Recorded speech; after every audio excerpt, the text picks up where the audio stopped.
இப்போ அரசன் படம் வந்திருக்கு. ஸோ அவர் கூட வந்து நீங்கள் பயணம் பண்ணுறீங்களா இல்லை எப்படி? இன்னும் தெரில, அதை ஷூட் பண்ணதுக்கப்புறம் தான் தெரியும். இல்லை அது நடிக்கிறீங்களா?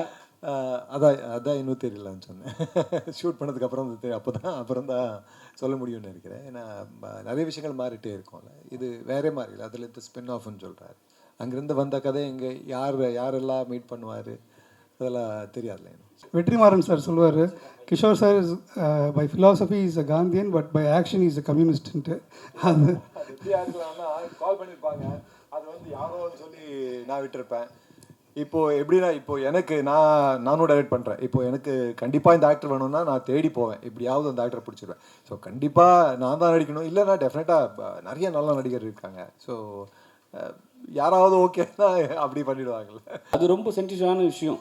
அதை வந்து ரொம்ப ரொம்ப வந்து பார்த்து பண்ணியிருக்கணும். அதுவும் நல்லதாக இருந்தது. இந்த படம் ஏன் இந்த ஜேனல் எடுத்தீங்க? இல்லை சார், இது எல்லாருக்குள்ளேயும் ஒரு கனவு இருக்கும் இல்லையா? அந்த கனவு பல தலைமுறைகளில் தொலைஞ்சு போயிருக்கும். ஸோ அது எப்படி மீட் எடுக்கிறது அப்படின்ற ஒரு கதையை யோசித்தேன். ஏன்னா எல்லாருக்குள்ளேயும் ஒரு கலை இருக்கும். ஒரு அப்பா தோத்துட்டாருன்னா அந்த தோல்வியை அவங்க மகனுக்கும் செலுத்துவார். அவன் அதுலேருந்து மீண்டு வந்து அடுத்து அவன் ஜெயிக்கிறதுக்கு ஒரு பெரிய போராட்டமாக இருக்கும். ஸோ இந்த பல தலைமுறைகள் கதை வந்து எப்படி அதை ஜெயிக்க முடியுது அப்படின்ற ஒரு அந்த உணர்வை பிரதிபலிக்கணும்னு ஆசைப்பட்டேன், வேறு ஒன்றும் இல்லை. கேட்குதா? Hello hello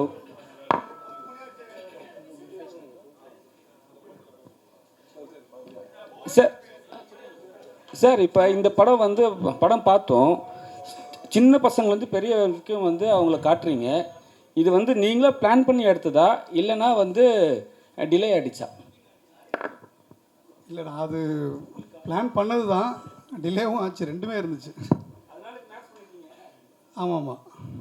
Kishore sir, Kishore sir, இந்த மாதிரி ரியாலிட்டி ஷோ அதுவும் இந்த பாடகர்லாம் நிறைய பாடுறாங்கல்ல, அந்த ஒரிஜினல் பாடகரே திருப்பி வந்து மேடையில் பாடினா கூட அந்த அளவுக்கு கரெக்டாக பாட முடியாது.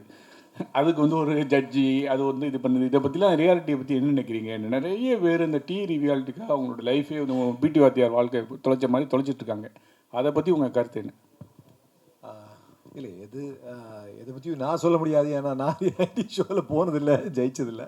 எனக்கே ஒரு மாதிரி தான் இருந்தது அங்கே. ஏன்னா நிறைய நல்ல பாடுறவங்கெல்லாம் பாடிட்டு இருந்தாங்க. நான் வந்து சும்மா பாடுற மாதிரி நடிச்சிட்டு இருந்தேன். நான் ஜெயிக்கிறது வந்து ரொம்ப இதுதானா. பட் இப்போது இந்த உலகத்தில் இப்போது நிறைய ஆப்பர்ச்சுனிட்டிஸ் வந்துட்டுருக்கு. எல்லாமே ஒரு ஆப்பர்ச்சுனிட்டி தான் பார்க்கணுன்னு நினைக்கிறேன். It's a wonderful opportunity. ஏன்னா டேலண்ட்டை வந்து எக்ஸ்போஸ் பண்ணுறதுக்கு, டேலண்ட் வெளியே வர்றதுக்கு அவங்களுக்கு ஒரு வாய்ப்பு இருந்தால் நான் நினைக்கிறேன். முதல்லலாம் வந்து இப்படி ஒரு வாய்ப்பே இருந்திருக்காது, இப்படி எக்ஸ்போஜரே இருந்திருக்காது. இப்போ அந்த மாதிரி கிடைக்கிறது நல்லது தானே. ஸோ அதை பற்றி அதான் நான் சொல்லவே முடியாதுன்னு நினைக்கிறேன். கிஷோர் சார் எப்பவுமே வந்து ஸ்போர்ட்ஸ் மேன்னாவே கிஷோர் சார் வந்து மைண்டில் வந்துடுவாங்க எல்லா டேரக்டருக்கும். இப்போ வந்து பாடகர்னா வந்துடுவாங்களோ தெரில, அது ஜனங்களுக்கு பிடிச்சா அப்படி நினைக்கிறேன். பட் ஸ்டில் எல்லாமே எல்லாருக்குமே ஒரு மெமரிக்கு ஒரு பீரியட் இருக்கும்ல, அதுக்கு இன்னொரு புதுசாக வந்தப்போ அது மாறும், அவ்வளோதான். காலேஜில் ஸ்க்ரீன் பண்ணப்போ ரொம்ப லவ் பண்ணாங்க அந்த கேரக்டரை. மைக்கில் பேசுங்க சார். டைரக்டர் சார், இங்கே சார் வாழ்த்துக்கள், படம் நல்லா இருந்தது. Thank you sir. சார் இதில் நிறைய அந்த மியூசிக் சாங்ஸ் எல்லாம் யூஸ் பண்ணியிருக்கோம் இல்லையா? அதுக்கு ஏதாவது என்ஓசி இது மாதிரி வாங்கியிருக்கோமா? இல்லை மற்ற சாங்ஸ் எல்லாம் ஏதாவது இஷ்யூ வராமல் இருக்கிறதுக்கு? பயங்கர போராட்டத்துக்கு அப்புறம் ஏன்னா எல்லாமே ஒவ்வொருத்தர் ஒரு ரைட்ஸ் இருக்கும். ஆமாம். இப்போ நீங்கள் வந்து காப்பிரைட்ஸ் பற்றி ஒரு பைபிள் வேணும்னா என்கிட்ட இருக்குது, நான் எழுதி வச்சுருக்கேன். ஏன்னா அது வந்து இப்போ நான் வந்து ராஜா சார் மேலேயும் தப்பு சொல்ல மாட்டேன் சார், மியூசிக் லேபிள் மேலேயும் தப்பு சொல்ல மாட்டேன். இது சூழல் ஒரு விஷயத்தை போய் ஒரு இடத்துல நிறுத்தியிருக்கு. ஸோ அதுக்கான தெளிவு இன்னும் கிடைக்கல. ஸோ நாங்கள் வந்து வெறித்தனமான ராஜா ஃபேன்ஸ் வந்து அவருடைய சாங்ஸை யூஸ் பண்ணணுன்ற ஆசையில் யூஸ் பண்ணிடுறோம். அது பண்ணிட்ட பிறகு தான் எங்களுக்கு உள்ளே இவ்வளோ பிரச்சனைகள் இருக்குன்றது எங்களுக்கு தெரியும். ஆனால் அதை வந்து எப்படி கையாளுறோன்றது இருக்குது. நான் வந்து அதை கையாண்டுட்டு வெளியில் வந்துட்டேன். இப்போ நீங்கள் இதில் பார்த்த ராஜா சார் சாங்ஸ்லாம் நான் அவர்கிட்ட மறுபடி பர்மிஷன் வாங்கி பண்ணது. சிலது என்னால் யூஸ் பண்ண முடியாது, ஏன்னா சில லேபிள்ஸ் அதை ஹோல்டு பண்ணியிருந்தாங்க. ஸோ அதை நான் வந்து எடுத்துட்டேன், அந்த சாங்ஸே எடுத்துட்டேன். ஸோ ராஜா சாருக்கும் எந்த நெகட்டிவிட்டியும் வரக்கூடாது அப்படின்றது, ஏன்னா ரொம்ப பிரியப்பட்டு வச்சதுனால அதுக்காக ரொம்ப போராடினேன் உண்மையாலுமே. நோட்டீஸ் வராது, அப்போ எதுவுமே வராது. அது பர்மிஷன் வாங்கினது. எந்த எந்த பாட்டு?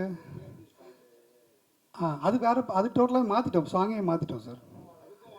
இல்லை அது இல்லை, இல்லை அது மியூசிக் அது இல்லை சார், சந்தத்துலேருந்து எல்லாமே வேறு, டோட்டலாக டிஃப்ரெண்ட் சாங் அது.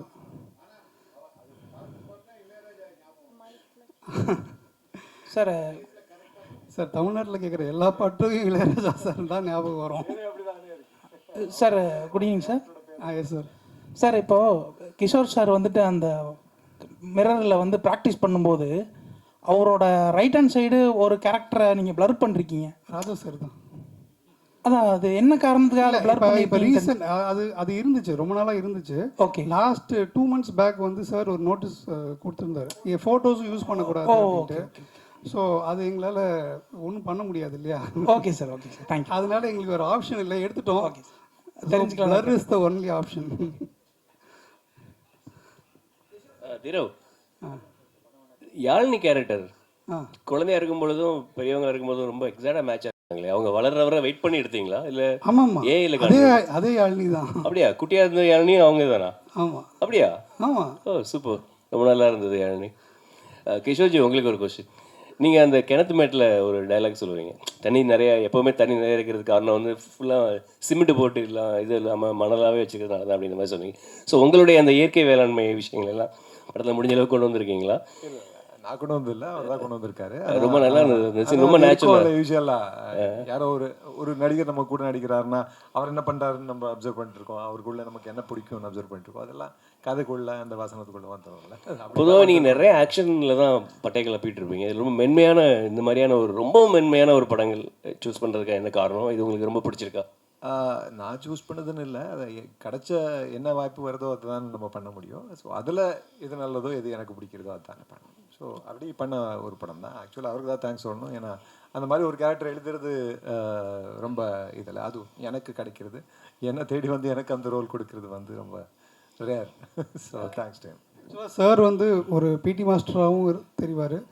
ஒரு அப்போ அழகான எனக்கு சாரோட இன்டர்வியூஸ் வந்து நிறையா அவங்க ஃபேமிலியோடு பார்த்துருக்கேன். ஸோ அவருடைய அதர் சைடை நான் அங்கே பார்த்துருக்கேன். ஸோ என்னால் ரெண்டுத்தையும் காட்ட முடியும்னு ஒரு நம்பிக்கை இருந்துச்சு. இன்ஃபேக்ட் ஷூட்லேயே வந்து பார்த்திங்கன்னா, ஷூட் போயிட்டுருக்கும் போது ஒரு மாடு போய் மாட்டிக்கிச்சு. சார் போய் தான் அந்த மாடை பிடிச்சி தண்ணியெலாம் கொடுத்துட்டு வந்தார். ஞாபகம் இருக்கா சார்? மறந்துட்டிங்களா? சாருக்கு அது நேச்சுரலாகவே இருக்குது. ஸோ அதனால் அந்த டைலாக் வந்து எனக்கு அங்கே வைக்கணும்னு ரொம்ப பிரியப்பட்டேன். ஏன்னா அவருடைய பிரதிபலிப்பாக அது இருக்கும் அப்படின்ட்டு. உங்கள் ஃபஸ்ட் படத்துலேருந்து இந்த படம் வர ஒரு இந்த செயற்கை கருத்தரிப்பு, இந்த தாய்மை அடைகிறது, இந்த விஷயங்கள்லாம் ரொம்ப இம்பார்ட்டன்ஸ் கொடுக்குறீங்கன்னு எனக்கு தோணுது. ஏன்னா அதில் சாங்கில் கூட ஒரு பொண்ணு ரூமில் வந்து நிற்பாங்க, ஆமாம், அவங்க ஹஸ்பண்ட் வருவார், இயற்கை லவர் வந்து நேச்சர் லவர். அது உங்களுக்கு ரொம்ப பிடிக்குமா? அது எல்லாருமே இயற்கை லவர். ஐ மீன் சார், நீங்கள் இப்போ ஒரு அழகான இயற்கை சூழ்ந்த இடத்துல போய் நிற்கணும்னா நீங்கள் பிரியப்படுவீங்களா மாட்டிங்களா? அது நான் எல்லா இடத்துலையும் இருக்கணும்னு ஆசைப்பட்றேன், அவ்வளோதான். நம்மளை சுற்றி இயற்கை மிகுதியாக இருக்கணும், செயற்கை கம்மியாக இருக்கணுன்றதில் ரொம்ப தீவிரமாக இருக்கேன் நான். வாழ்த்துக்கள்.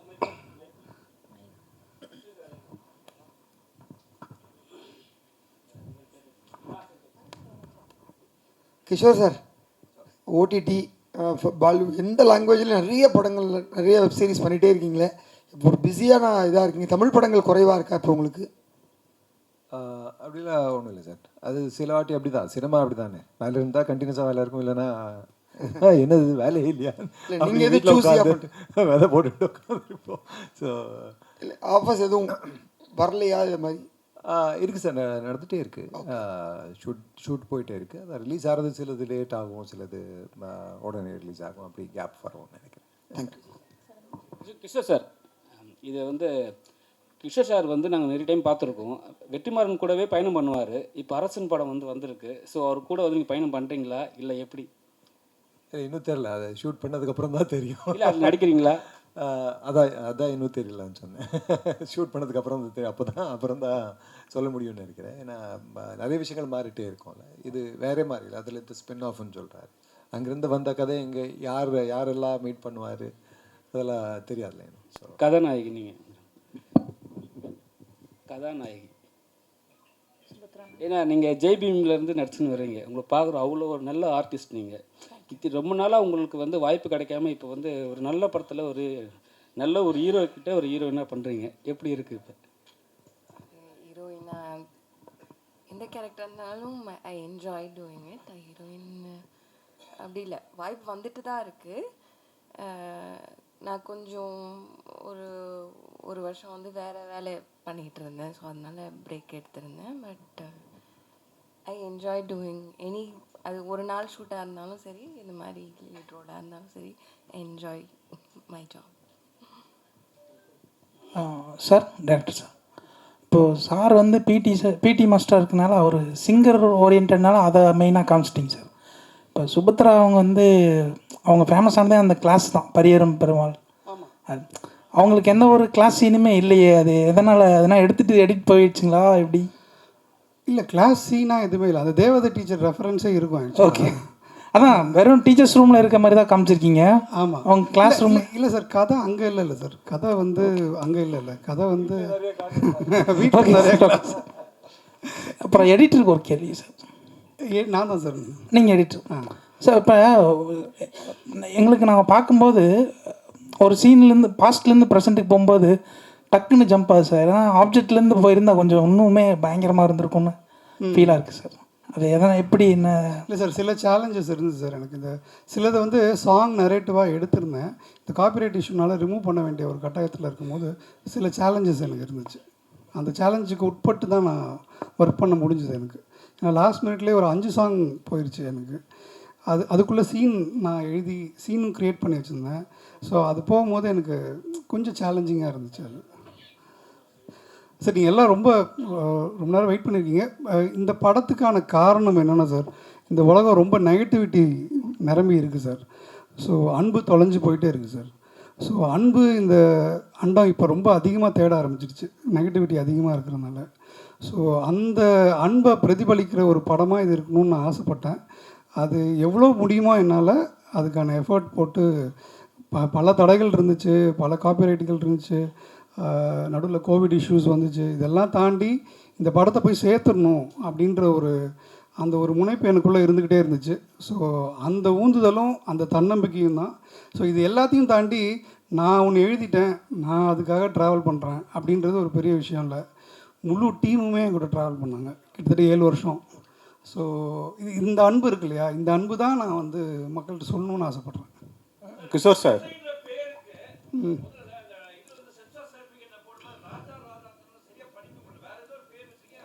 ராஜாக்கு ராஜாடா இல்லை, அதுவும் காப்பிரைட் இஷ்யூ தான்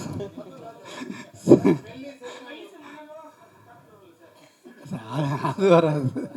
கிஷோர் சார், ஒரு நிமிஷம். கிஷோர் சார், சார் நான் மறுபடியும் சொல்கிறேன் சார், ராஜா சாரோட பெரிய தீவிர ஃபேன் நான். இந்த லீகல் இது எனக்கு தெரியாது சார். படம் எடுக்கும்போது எடுத்து முடிக்கிற அந்த ப்ராசஸில் தான் நிறையா எனக்கு தெரிய வந்துச்சு. ஸோ அதை எப்படியோ தாண்டி குதிச்சு வந்துட்டேன் சார் நான். கிஷோர் சார், டைரக்டர் சொன்னார் நெகட்டிவிட்டி வந்து ரொம்ப அதிகமாகிட்டு சோஷியல் மீடியா இதுலலாம். எங்களை பொறுத்த வரைக்கும் நீங்கள் வில்லனாக நடிக்கும்போதும் சரி, கேரக்டராக இருக்கவும் சரி, மற்ற இதுலேயும் நடிக்கும்போது சரி, உங்களை பற்றி ஒரு தப்பான செய்தி ஒரு இதுவுமே இது வரைக்கும் சினிமாவில் வந்ததே இல்லை. எங்கேயுமே யாருமே உங்களை பற்றி பேசினது இல்லை. அவ்வளோ பாசிட்டிவிட்டியாக இருக்குது. டைரக்டராக கேட்டாலும் சரி, மற்ற ஆர்டிஸ்ட்டை கேட்டாலும் சரி, மக்கள்கிட்ட கேட்டாலும் சரி, உங்கள்கிட்ட மாத்திரம் எப்படி இந்த எனர்ஜி இருக்காது? என்ன சீக்ரெட்? அது பார்க்குறவங்க பார்வையில் தான் இருக்கும். நினைக்கிறேன் அவங்க பார்வையில் அந்த பாசம் அன்பு எல்லாம் இருக்குது, அதனால தான் அப்படி தெரியுது. அதான் எல்லாருக்குமே அப்படி இருந்தால் எல்லாருமே அப்படி தான் தெரிவாங்க நினைக்கிறேன். அதில் என்னோட இது எதுவும் கான்ட்ரிபியூஷன் எதுவும் இல்லை.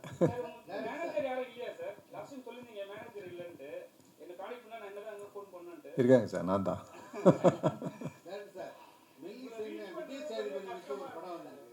ஐயோ சாரி சார், அதா நிறைய கடன் வாங்கி கிடக்காங்க நிறைய பண்ணிட்டாங்க, அதனால் தெரியாத நம்பர்னா பண்ண மாட்டேன். இல்லைன்னா மெசேஜ் பண்ணால் கண்டிப்பாக ரிப்ளை பண்ணுவேன். ஐயோ அப்படியா? இல்லை அதுக்கு நான் பதில் சொல்கிறேன் சார். வாய்ப்பே இல்லை சார், வாய்ப்பே இல்லை. ஏன்னா எனக்கு சார் தெரியும்.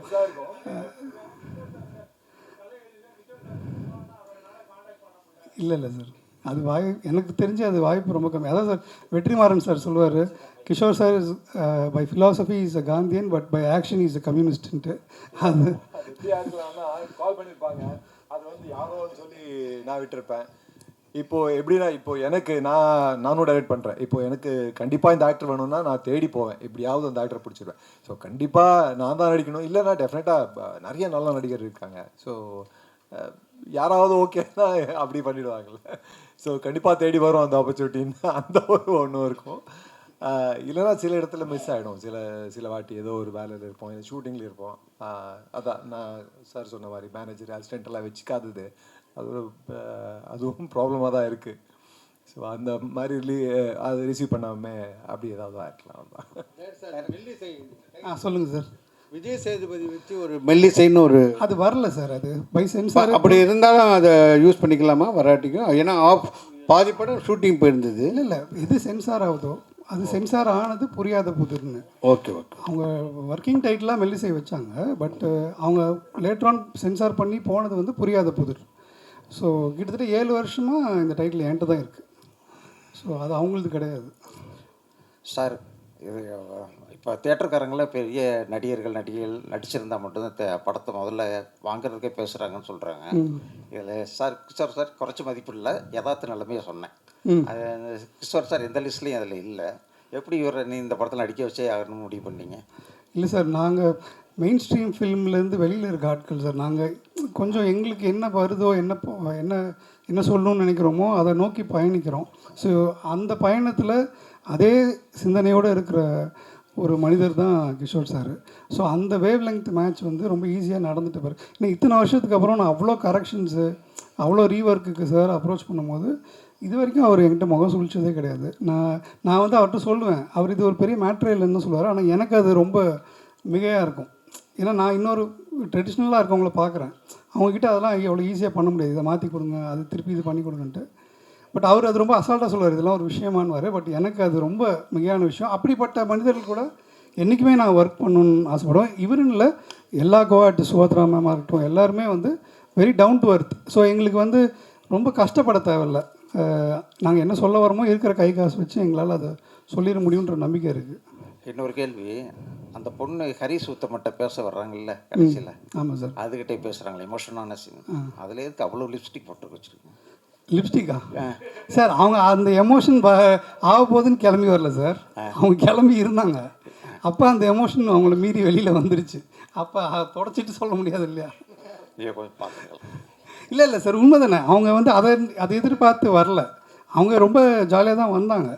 அந்த பயணத்தில் அவங்க எமோஷனல் ஆகிட்டாங்க. ஸோ அந்த டைமில் லிப்ஸ்டிக் அங்கேயே இருந்திருக்கு, அதை ஒன்றும் பண்ண முடியல. அவங்க தொடச்சிருக்கலாமா நீ?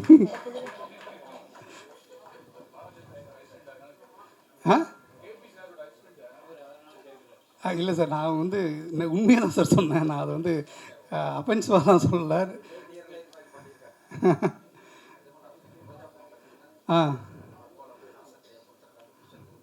அப்போ அவங்க வந்து ரொம்ப நாள் சோகத்தில் தான் இருக்காங்க.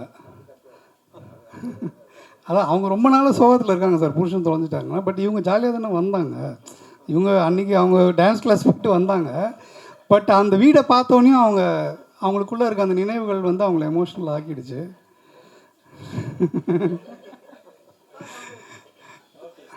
ஓகே, காலையிலேருந்து 3 படம் பார்த்துருந்தாலும் பிரசன்ட் மீடியா இவ்வளோ நேரம் வெயிட் பண்ணி இந்த படம்